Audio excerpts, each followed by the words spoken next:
Gagawa tayo ng dulce de leche cake. Ang cake base natin dito ay butter cake.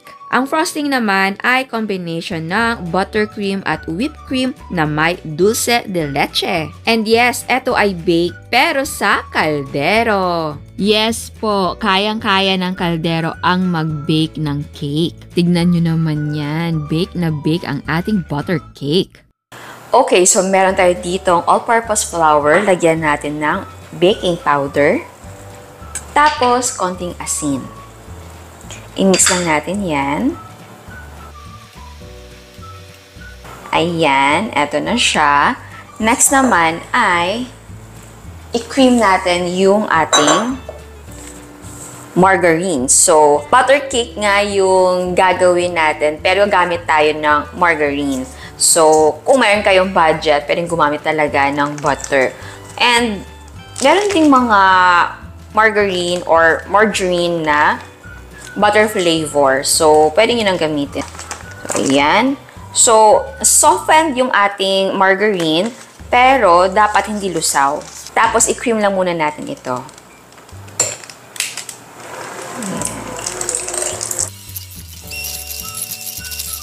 Okay. Ayan, pagka-cream natin ay maglagay tayo ng ating asukal and i-mix natin ito until maging pale yellow yung kulay.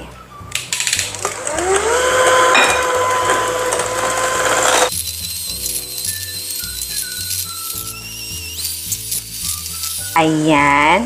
Ngayon naman ay maglagay tayo ng ating itlog. Pero, mag-add tayo ng itlog one at a time, tapos i-mix natin after each addition.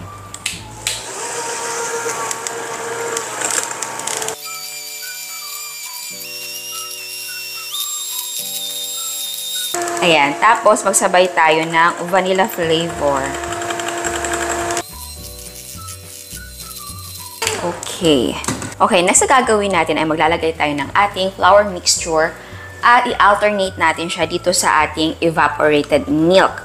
So, ang gagawin natin ay kuha tayo ng 1/4 cup. Ayan. So, ito ay 1/4 cup. Maglagay tayo niyan.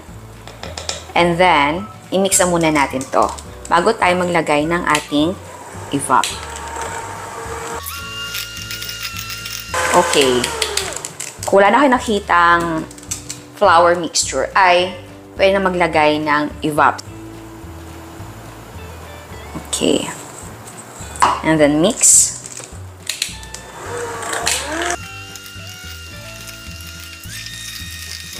Okay. Pag na-mix mo na yung ating evap, ay maglagay ka na ng alternate again ng ating all-purpose flour na mixture. And then mix. So, ganun lang. Alternate mo lang siya until maubos natin to lahat. So, mag-e-end tayo sa flour mixture mamaya.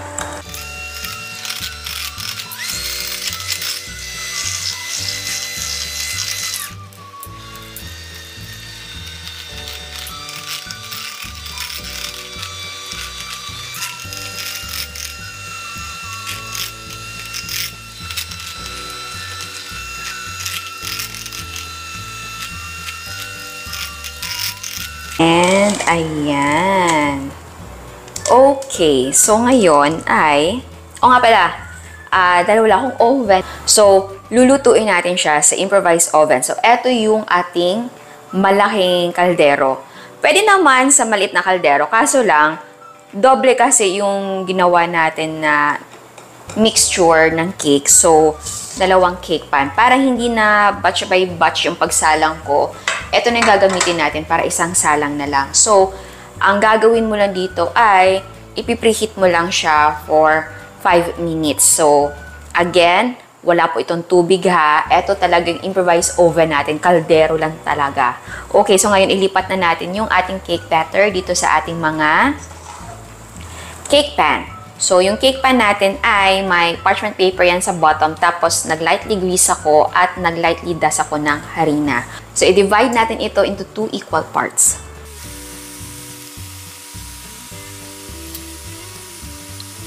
Tapos, i-tap lang natin ito a few times para ma-release yung air bubbles.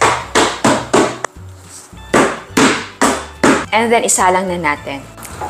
Ayan. So, mag-ingat dahil ito ay mainit. Kaya natin yan dyan. Tapos ay takpan natin ito at lutuin natin for mga 30 to 45 minutes over medium heat. And yes, ang recipe talaga natin ay pwedeng lutuin sa oven talaga. Ako lang, dahil wala akong oven. So, sa improvised oven natin siya inuluto. And kung gusto nyo sa steam, pwede. Ayan, i-check natin. Ooh, bango. So, wala akong barbecue stick, so gamitin ng chopstick. Tusukin natin yan para ma-check natin. Ayan, hindi na siya basa. May nakakapit na mga moist, few moist crumbs, pero hindi na siya basa. Kaya na nag-check ako mga 30 minutes, basa pa talaga siya. Pero ngayon, so hanguin natin ito at palamigin. Okay, so pwede na natin siyang tanggalin. Mainit pa rin ha, pero pwede mo na siyang tanggalin sa ating cake pan. So dito natin siya ilalagay sa ating cooling rack. Ayan. Dahan-dahan, tanggalin natin yan. Okay. Ooh. Gusto niyo makita? Wait. Ayan. So, i-peel natin yung ating parchment paper. Ayan. Okay. So, malamig na siya. So, gagawa na tayo ng frosting. So, ang gagawin kong frosting ay combination ng whipped cream at buttercream. Pero, pwede naman na kung gusto mo whipped cream lang, di whipped cream lang. And then kung buttercream lang. Ang whipping cream naman na gagawin natin ay whip it na cream paste. Pwede naman na liquid pero ito yung available sa akin. So, i-whip na muna natin ito.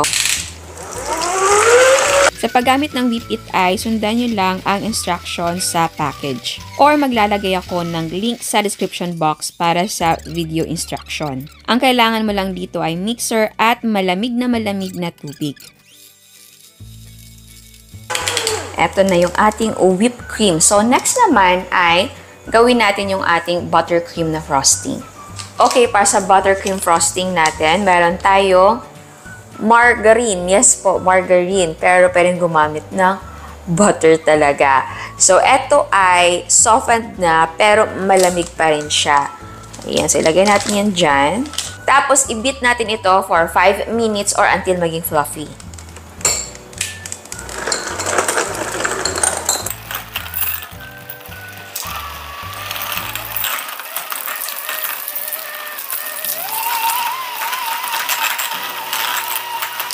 And, eto na siya.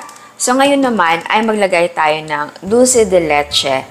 Dahil yung ating cake, di ba, ay dulce de leche cake. So, para may flavor yung ating frosting na dulce de leche, maglagay na tayo. So, kalahati lang nito ang ilalagay natin. Pero, kung wala kang dulce de leche, tapos gusto nyong gumawa ng buttercream na ganito yung method, ay pwede na kondensada lang. So, paano ba gumawa ng dulce de leche? Ilalagay ko ang link sa description box. And malamig to ha. Super malamig talaga to. Maglagay tayo ng kalahati nito. Tapos yung kalahati naman ay gawin nating palaman at topping mamaya. Tapos i-mix lang natin ito for 7 to 9 minutes.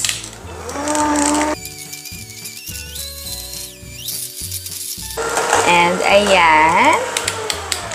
Okay, so eto na yung ating dulce de leche buttercream. Ayan. Okay, so combine na natin yung dalawa. Ito yung ating whipped cream. Combine natin siya. So, pwede i-fold natin. Ayan.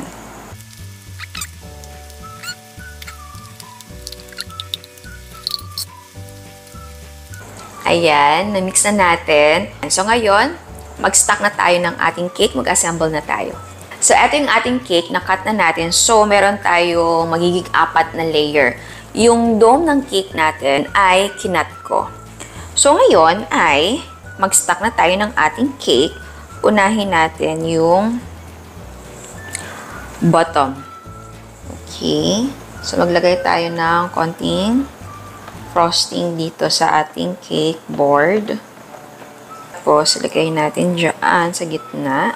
Tapos, Tapos, maglagay tayo ng frosting sa gilid. Yung sa gilid lang ako maglalagay ng frosting. Hindi lahat, dahil maglalagay tayo ng ating dulce de leche na palaman.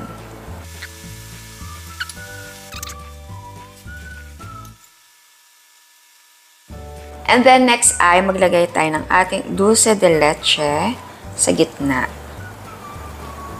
Okay.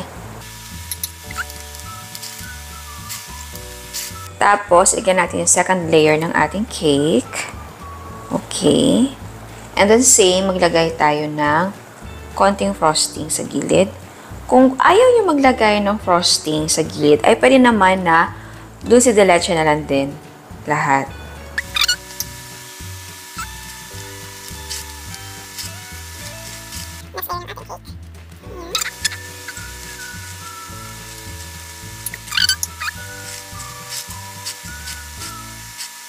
And then, last layer ng ating cake, ipatong natin dyan. Tapos, mag-frost tayo ng buong cake.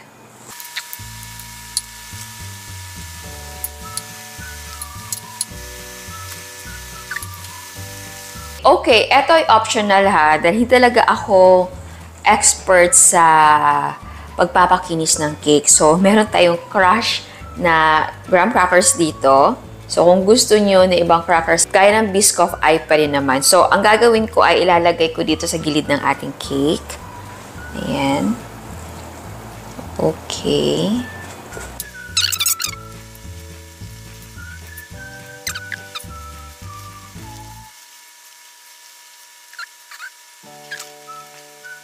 Okay, dahil naubusan tayo ng frosting natin, so nag-whip ako ng plain lang na whipped cream. So, whip it yung gamit ko. So, maglalagay lang tayo ng decoration.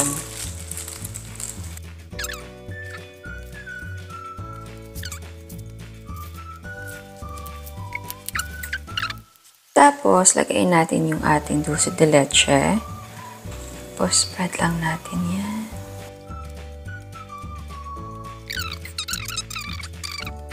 Ayan, so tikman natin to. Okay. Oh.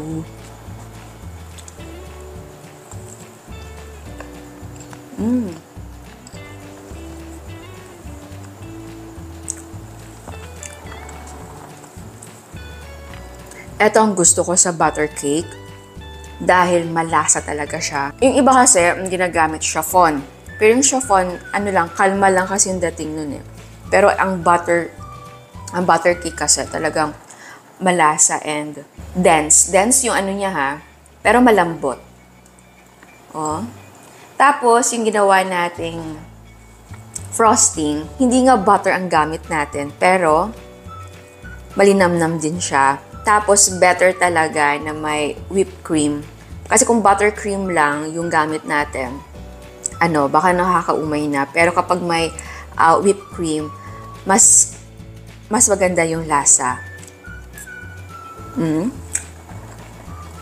Sarap.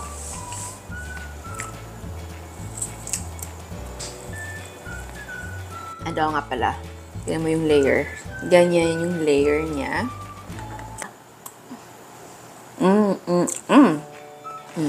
Diba? Kayang-kaya talaga sa kaldero ang mga ganitong cake.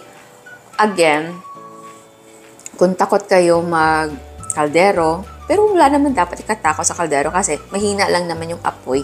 Hindi naman malakas. Pero yun nga, kung gusto nyo mag-steam, nagawa na din natin ito na steam. Ngayon naman, sa kaldero natin iniluto na walang water. See? Very possible. Tignan nyo yan. Sarap niya. Again, sa whipped cream, pwede naman gumamit ng ibang brand. And yes po, ang butter cake ay pwede mong i-pair sa kahit anong flavor. Pwedeng sa ube, gawa ka ng ube frosting, tapos butter cake yung gamit mo. Or pwede din na chocolate frosting, pwede mo siyang i-pair. Or pwede mo ding lagyan ito mismo ng flavor. Pero kahit plain, ang sarap niya. And pwede mo gamitin sa mango cream na cake, mga ganun na version. Napaka-underrated ng butter cake. Pero ito yung isa pang choice. Kung ayaw mo ng chiffon na cake, pwede talaga to. And of course, pwedeng gumawa ng isang cake lang. Ito kasi dalawa. Tapos, hinati lang natin siya. Ginawa natin 4. Kung gusto nyo na maliit lang, hatiin nyo lang yung ating measurements. So, ayan. Sana gustuhan nyo ang recipe natin ngayon. Ciao! Sa mga hindi pa nakasubscribe, please subscribe sa ating YouTube channel and please click the notification bell and please click all para ma-notify kayo sa lahat ng uploads. And please don't forget to like our Facebook page and follow us on Instagram. Thank you!